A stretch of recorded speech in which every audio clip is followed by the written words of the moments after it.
With Gaza attacks, Egypt's president balances Hamas against Israeli peace. What a headline that is, by David Kirkpatrick and Maya El-Sheikh in the Old York Times. What do you mean Egypt's president? The thug in Egypt? What president? Mr. Morsi is a killer, a Muslim Brotherhood murderer. What do you mean president? Everyone's a president to them, except any Republican's not a president. Balances Hamas against Israeli, a terrorist group to the Old York Times. Why do you think the Old York Times always takes the side against Israel? Let me repeat what I said at the beginning of the show.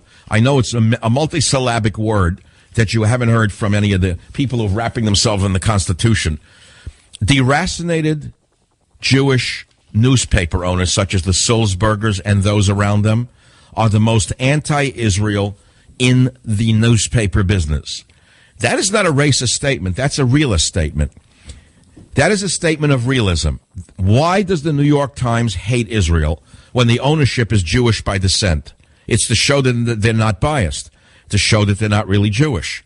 And in other words, if you can glorify a murderer, a murderous Hamas, then it shows that you're not a biased newspaper.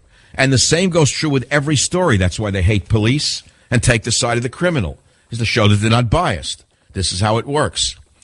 1-855-400-SAVAGE. It's Open Newspaper Friday. I'll be right back. Call Michael right now at 855-400-SAVAGE. That's 855-400-7282.